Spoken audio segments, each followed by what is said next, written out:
लखन अपने बीवी बच्चों के साथ एक पहाड़ी इलाके में रहता था। उसकी झोपड़ी के सामने एक बड़ा सा पेड़ था जिस पर बैठकर एक बुलबुल गाने गाते रहती थी। एक बार की बात है, बुलबुल के बच्चे हुए और जब बुलबुल के बच्चे उड़ने लायक हुए तो वह उन्हें उड़ना सिखाने लगी। एक दिन वह पेड़ से उतरकर लखन की झोपड़ी के सामने बच्चों को उड़ना सिखा रही थी। उन्हें दाना चूंगना सिखा रही थी, उनके साथ खेल रही थी। लखन भी अपने 3 साल के बच्चे को अपनी गोद में लिए यह सब देख रहा था। अचानक से वह बच्चा बार बार जिद करने लगता है कि मुझे बुलबुल का बच्चा ला दो। लखन अपने बच्चे के मुंह में पागल हो चुका था। वह अपने बच्चे के लिए सब कुछ करना चाहता था। बच्चा जो भी मांगता वह उसे लाकर देता था। लखन ने धीरे से अपने पैर में पहनी हुई चप्पल हाथ में ली और उसे जोर से बुलबुल के बच्चे पर फेंक दिया। बुलबुल का बच्चा वहीं जमीन पर गिर पड़ा। उसने बुलबुल के बच्चे को उठाकर अपने बच्चे को दे दिया, लेकिन उसका बच्चा उस बुलबुल के बच्चे के साथ करता भी क्या हुआ। बुलबुल का बच्चा तो बोल रहा नहीं था, ना ही खुदक रहा था और ना ही उड़ने का प्रयास कर रहा था। अपनी गर्दन को एक तरफ लटकाए बस पड़ा हुआ था। वह बच्चा उसके साथ क्या करता। थोड़ी देर उसने उसके पंख देखे, उसका रंग देखा, उसे हिलाया डुलाया, लेकिन वह बुलबुल का बच्चा तो अपनी गर्दन लटकाए निष्प्राण पड़ा हुआ था। उस बच्चे ने उसकी आंखों में उंगली डाली, उसकी चोंच खुलनी चाहिए, उसे दबाया और फिर उसके पैर पकड़कर उसे आसमान की तरफ उछाल दिया। वह बुलबुल का बच्चा धड़ाम से जमीन पर आकर गिरा, क्योंकि वह तो पहले ही मर चुका था। लेकिन बच्चा तो बच्चा ही है। उसने उस बुलबुल के बच्चे को बुरी तरह छत-बिछत कर दिया। उसके सारे पंख नोच डाले, उसके गर्दन मरोड़ दी और लखन यह सब देख रहा था। वही यह सोचकर खुश है कि बच्चा खेल रहा है, लेकिन यह सब देखकर उसके अंदर जरा भी दया नहीं की, क्योंकि मोह में इंसान इसी तरह अंधा हो जाता है, जड़ हो जाता है। मोह इंसान का बहुत बड़ा शत्रु है। यह उसे अंधा बना देता है, उसके अंदर निर्दयता और जड़ता लाता है और मनुष्य अपने इस अंधेपन का शिकार होकर अपने अधर्म इकट्ठा कर लेता है कि जब उसका हिसाब देना पड़ता है तो कहता है कि मैंने तो कुछ किया ही नहीं। यही अंधापन है और यही जड़ता है मोह की। जिस प्रकार महाभारत में धृतराष्ट्र अपने बड़े पुत्र दुर्योधन के मोह में इतना अंधा हो गया था कि उसे दुर्योधन के सभी बुरे कृत्य, उसकी नादानी और बचपना प्रतीत होते थे। और मोह में इंसान के साथ अक्सर ऐसा ही होता है। अगले महीने बरसात का मौसम आया, लेकिन बुलबुल डर के मारे अगले कई दिनों तक उसकी झोपड़ी के सामने वाले पेड़ पर भी नहीं आई। लेकिन 1 महीने बाद जब उसके बच्चे बड़े हो गए, उड़कर दूर चले गए और वह अकेली रह गई, तो फिर वह आने लगी और फिर से गाने लगी। लखन और उसका बच्चा उसके गाने को बड़े ध्यान से सुनते और वह उसके बच्चे को देखने का प्रयास करती, मगर बुलबुल के बच्चे तो दूर जा चुके थे, वह अकेली थी। एक दिन अचानक बरसात शुरू हो गई और पूरी रात बरसात हुई। घर में कोई राशन नहीं था, इसीलिए अगली सुबह बरसात रुकते ही लखन राशन और खाने पीने का सामान लेने बाजार चला गया। घर में सिर्फ पत्नी और बच्चे थे। अभी लखन बाजार में सामान ले ही रहा था कि फिर से बारिश बढ़ने लगी। चारों तरफ काले घने बादलों ने पूरे आसमान को ढक लिया और तेज हवाओं के साथ अचानक बादल फट गया और इतना पानी गिरा कि लखन की झोपड़ी का नामो निशान तक मिट गया। ऐसी मूसलाधार बारिश हुई कि उसकी झोपड़ी उसकी पत्नी और उसका बच्चा सब बह गए और पता भी नहीं लगा कि बहकर कहाँ चले गए। लखन बाजार में ही फंसा रहा।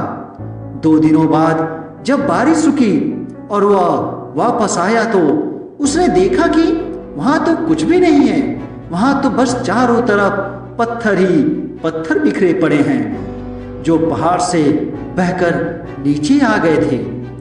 उसे बड़ा सदमा लगा। वह पागल सा हो गया। दिन रात भटकता रहा, खाना पानी सब भूल गया और पागलों की तरह भटकता भटकता एक दिन किसी सुनसान जगह पर एक पेड़ के नीचे गिर पड़ा और अब उसके अंदर उठने की भी ताकत नहीं बची थी। वह बेहोश हो गया और कुछ दिनों तक बेहोशी के हालत में ही वहीं पड़ा रहा। फिर एक दिन उसकी बेहोशी टूटी और आंख खुली तो उसने देखा कि सूरज सर के ऊपर है। पेड़ से उसी बुलबुल की आवाज आ रही थी और चारों तरफ आम बिखरे पड़े थे। वह आम का पेड़ था और वह बुलबुल उसके खाने के लिए चोंच मारकर पेड़ से आम गिरा रही थी।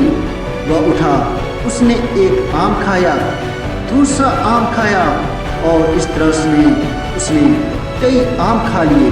यह देखकर बुलबुल खुशी से गाना गाने लगी। शायद सोचती होगी कि अब यह ठीक हो जाएगा, इसके अंदर ताकत आ जाएगी। तभी एक आम बुलबुल ने और गिराया और उसके सामने दूर आकर जमीन पर बैठ गई। उसने बुलबुल को ध्यान से देखा और वह अंदर से द्रवित हो गया, भावुक हो गया और जोर जोर से फूटकर रोने लगा और खुद को कोसने लगा कि मैं कैसा आदमी हूँ। अपने बच्चे के मुंह में आकर उसके बच्चे को मारकर अपने बच्चे के लिए खिलौना बना दिया। लेकिन ये पक्षी फिर भी मेरी रक्षा कर रही है, मुझे खाने के लिए आम तोड़ कर दे रहा है। उसे अपने कृत्य पर आत्मग्लानि होने लगी, खुद पर घिन आने लगी। वह पश्चाताप और आत्मग्लानि से भरकर जोर जोर से रोने लगा। लेकिन वह बुलबुल मानो उससे कह रही हो कि कोई बात नहीं। वह उसके सिर के ऊपर मंडराने लगी, शायद उसको चुप कराना चाह रही हो और जोर जोर से कह रही हो कि कोई बात नहीं, जो हो गया उसे भूल जाओ। कुदरत ने हमें देना सिखाया, एक दूसरे की मदद के लिए बनाया है, लेकिन हम ही एक दूसरे की मदद नहीं करेंगे तो कौन करेगा।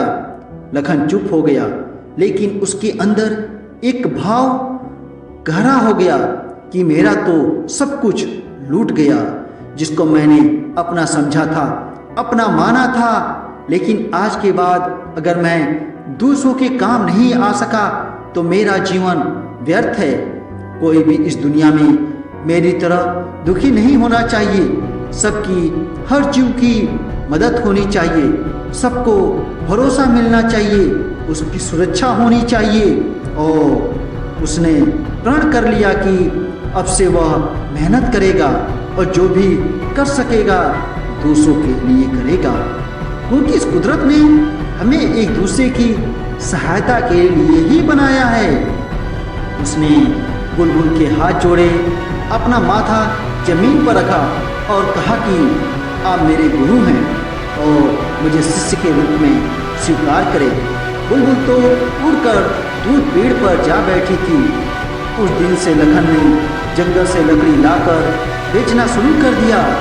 उसे ही अपनी रोजी रोटी का साधन बनाया और उसकी 2 वक्त की रोटी के बाद जो भी उसके पास पैसे बचते वह उसी दिन उस पैसे से किसी भी गरीब की, किसी भी जानवर की, कुत्तों की, परिंदों की मदद करता, उनके लिए खाना लाता, उनको खाना खिलाता, किसी बीमारी को दवा दिला देता, कुछ भी किसी भी प्रकार की सेवा करता। अब मानो जैसे उसकी जिंदगी सेवा और त्याग बन चुकी थी।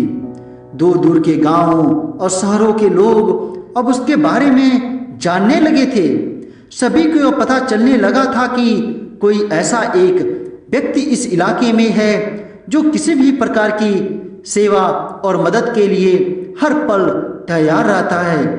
धीरे धीरे दूर इलाके के लोगों ने उससे जान पहचान बढ़ाई, उसको बड़े समारोह में बुलाया, उसका खूब मान सम्मान किया और उसके साथ मिलकर सेवा करने का प्रण लिया। कहते हैं कि आज वह इलाका बुलबुल सेवा के नाम से पूरे संसार में प्रसिद्ध है। दोस्तों, शायद यह एक काल्पनिक कहानी है, लेकिन यह एक आदर्श और एक सीख प्रस्तुत करती है कि इस दुनिया में हमें एक दूसरे की मदद के लिए ही बनाया गया है, एक दूसरे को प्रताड़ित करने या दुख देने के लिए नहीं। हमें जरूर इस कहानी से सीख लेनी चाहिए और जहाँ तक संभव हो सके दूसरों की मदद करनी चाहिए। दोस्तों, यह कहानी आपको कैसी लगी? कमेंट बॉक्स में जरूर बताएं। चैनल को सब्सक्राइब करें, अपने और अपने परिवार का ख्याल रखें। मिलते हैं अगली कहानी में। धन्यवाद।